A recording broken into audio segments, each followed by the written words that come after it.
ಮಂಡ್ಯ ನಗರದ ಬನ್ನೂರು ರಸ್ತೆಯಲ್ಲಿರುವ ವಾಸವಿ ಮಹಲ್ನಲ್ಲಿ ಮಂಡ್ಯ ಜಿಲ್ಲಾ ಜಗಜ್ಯೋತಿ ಬಸವೇಶ್ವರರ ಪತ್ತಿನ ಸೌಹಾರ್ದ ಸಹಕಾರಿ ಸಂಘದ 2023-24ನೇ ಸಾಲಿನ ವಾರ್ಷಿಕ ಮಹಾಸಭೆಯನ್ನು ಮಹಾಮಾತೆಯರು ಉದ್ಘಾಟಿಸಿದರು.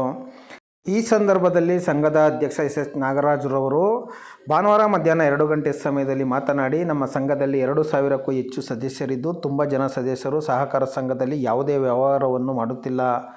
ಸಹಕಾರ ಸಂಘದಲ್ಲಿ ಯಾವುದೇ ವ್ಯವಹಾರ ಮಾಡದ ಸದಸ್ಯರಿಗೆ ಕಾನೂನು ಪ್ರಕಾರವಾಗಿ ಚುನಾವಣೆಯಲ್ಲಿ ಮತದಾನದ ಹಕ್ಕು ಇರುವುದಿಲ್ಲ. ಆದ್ದರಿಂದ ಎಲ್ಲ ಸದಸ್ಯರು ಸಂಘದಲ್ಲಿ ನಿಯಮಿತವಾಗಿ ವ್ಯವಹಾರ ಮಾಡಿ ಸಂಘವು ಲಾಭ ಗಳಿಸಲು ಸಹಕರಿಸಬೇಕು ಎಂದು ಮನವಿ ಮಾಡಿದರು. ಇದೇ ಸಂದರ್ಭದಲ್ಲಿ ಸಂಘದಲ್ಲಿ ಅಧಿಕ ವ್ಯವಹಾರ ನಡೆಸಿದ ಸದಸ್ಯರುಗಳಿಗೆ ಅಭಿನಂದನೆ ಹಾಗೂ ಅತಿ ಹೆಚ್ಚು ಅಂಕವನ್ನು ಪಡೆದ ವಿದ್ಯಾರ್ಥಿಗಳಿಗೆ ಪ್ರತಿಭಾ ಪುರಸ್ಕಾರ ನೀಡಿ ಗೌರವಿಸಲಾಯಿತು.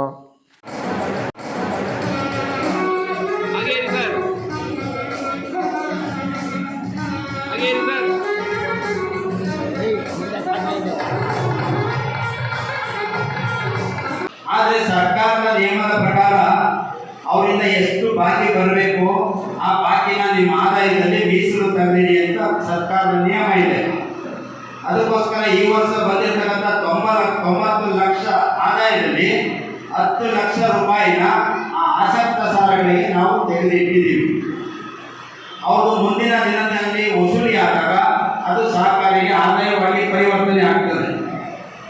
ಜೊತೆಗೆ ಕಳೆದ 12 ವರ್ಷದಿಂದ ನಮ್ಮ ನೌಕರರು ಕೆಲಸ ಮಾಡ್ತಾ ಇದ್ದಾರೆ, ಶ್ರದ್ಧಾಪೂರ್ವಕವಾಗಿ ಕೆಲಸ ಮಾಡ್ತಾ ಇದ್ದಾರೆ.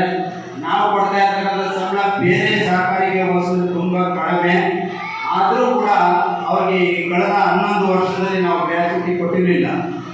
ಅದಕ್ಕಾಗಿ ಈ ವರ್ಷ ಅವರಿಗೆ 55,000 ರೂಪಾಯಿ ಗ್ರ್ಯಾಚ್ಯುಟಿಯನ್ನು ನಮ್ಮ ಆದಾಯದಲ್ಲಿ ತೆಗೆದಿರಿಸಿದ್ದೀವಿ.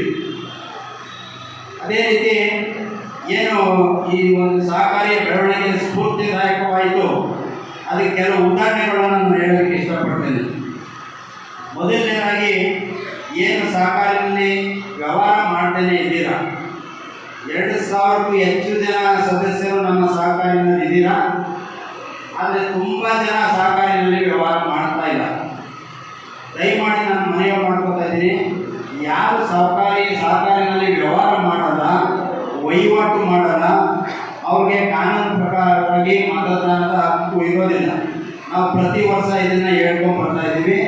ದಯಮಾಡಿ ತಾವು ಯಾರು ವಹಿವಾಟು ಮಾಡ್ತಾ ಇಲ್ಲ ಅವರೆಲ್ಲ ಸಹಕಾರಿ ಜೊತೆಲಿ ಚಿಟ್ ಫಂಡ್ ಇರ್ಬೋದು, ಸಾಲ ತಗೊಳ್ಳೋದಿರ್ಬೋದು, ಸಾಲ ಕಟ್ಟೋದಿರ್ಬೋದು, RD ಇರ್ಬೋದು, ಪಿಗ್ನಿ ಇರ್ಬೋದು, ಇದರಲ್ಲಿ ನೀವು ಹಣವನ್ನು ತೊಡಗಿಸಿದ್ರೆ ನಿಮಗೆ ವರ್ಷದಲ್ಲಿ 5 ವರ್ಷಕ್ಕೊಂದ್ಸರಿ ಬರ್ತಕ್ಕಂಥ ಮತದಾನದ ಹಕ್ಕು ನಿಮಗೆ ಬರುತ್ತೆ.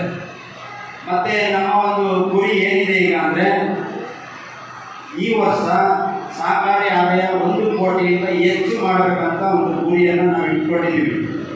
ಈ 1 ಕೋಟಿಗಿಂತ ಹೆಚ್ಚು ಆದಾಯ ಬರಬೇಕಂದ್ರೆ ನಿಮ್ಮ ಕಡೆಯಿಂದ ನಮ್ಗೇನು ಸಪೋರ್ಟ್ ಬರಬೇಕು ಹೇಳಿ, ಏನು ಸಪೋರ್ಟ್ ಬರಬೇಕು? ನಾವೆಲ್ಲ ಸಹಕಾರಿನಲ್ಲಿ ವ್ಯವಹಾರ ಮಾಡಬೇಕು. ನಿಮ್ಮಲ್ಲಿರ್ತಕ್ಕಂಥ ಹಣವನ್ನು ಅಂತ ಡಿಪಾಸಿಟ್ ಮಾಡೋದಿರ್ಬೋದು, ಇಲ್ಲ ಚಿಟ್ ಫಂಡ್ ಹಾಕುವಂಥದ್ದು ಇರ್ಬೋದು. ನೋಡಿ, ನಾವು ಯಾಕೆ ಚಿಟ್ ಫಂಡ್ ಪ್ರಾರಂಭ ಮಾಡಿದ್ದೀವಿ, ಓದಿ.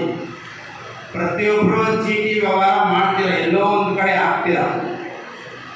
ಯಾರೋ ಒಬ್ಬ ಚೀಟಿ ಮಾಡ್ತಿರೋದು ಏನೋ ಹೆಚ್ಚು ಕಮ್ಮಿ ಆಗ್ತದೆ, ನಿಮ್ಗೆ ದುಡ್ಡು ಸಿಗಲ್ಲ, ಗ್ಯಾರಂಟಿ ಇರಲ್ಲ, ಪಶ್ಚಾತ್ತಾಪ ಪಡ್ತೀರ. ಕಷ್ಟಪಟ್ಟು ಉಳಿಸಿರ್ತಕ್ಕಂಥ ಹಣ ಅದನ್ನು ನೀವು ನಮ್ಮ ಸಹಕಾರಿನಲ್ಲಿ ಮಹಿಳೆಯರಿಗೋಸ್ಕರ ಸಪ್ರೇಟ್ ಗುಂಪು ಮಾಡಿದ್ದೀವಿ, 1 ಲಕ್ಷ ರೂಪಾಯಿದು. ಆ ಗುಂಪಿನಲ್ಲಿ ಬರೀ ಮಹಿಳೆಯರೇ ಇರ್ತಾರೆ. ಮತ್ತು 50,000 ರೂಪಾಯಿ ಇರುತ್ತೆ, 2 ಲಕ್ಷ ರೂಪಾಯಿ ಇರುತ್ತೆ, 5 ಲಕ್ಷ ರೂಪಾಯಿ ಇರುತ್ತೆ. ಈಗ ನಮ್ಮ ಒಡೆಯ ಸಹಕಾರ ಇಲ್ಲಿ ಬಂದಿದ್ದಾರೆ. ಅವರ ಒಂದು ಸಲಹೆ ಮೇರೆಗೆ ಅವರು ಒಂದು ಸಲಹೆಯನ್ನು ಕೊಟ್ಟರು ನಮಗೆ, ನಾಗರಾಜ್ ನೀವು ಮಾಡ್ತಾ ಇದ್ದೀರಾ, ಚೆನ್ನಾಗಿ ಮಾಡ್ತಾ ಇದ್ದೀರಾ, ನೀವು 10 ಲಕ್ಷ ರೂಪಾಯಿಗಳ ಚೀಟಿಯನ್ನು ಪ್ರಾರಂಭ ಮಾಡಿ ನಾವು ನಿಮ್ಮ ಜೊತೆಲಿ ಇರ್ತೀವಿ ಅಂತ ಅವರಿಗೆ ನಮ್ಮನ್ನು ಉದ್ದೇಶಿಸಿದ್ರು. ಅವರು ಉದ್ದೇಶಿಸಿದ ಮೇಲೆ 10 ಲಕ್ಷದ 4 ಗ್ರೂಪ್ ಚೀಟಿಯನ್ನು ನಾವು ಮಾಡಿದ್ದೀವಿ. ನೋಡಿ, ಅವ್ರಿಗೆ ನಮಗೆ ನಮ್ಮೆಲ್ಲರ ಪರವಾಗಿ ಧನ್ಯವಾದ ಹೇಳೋದಕ್ಕೆ ಇಷ್ಟಪಡ್ತೀನಿ.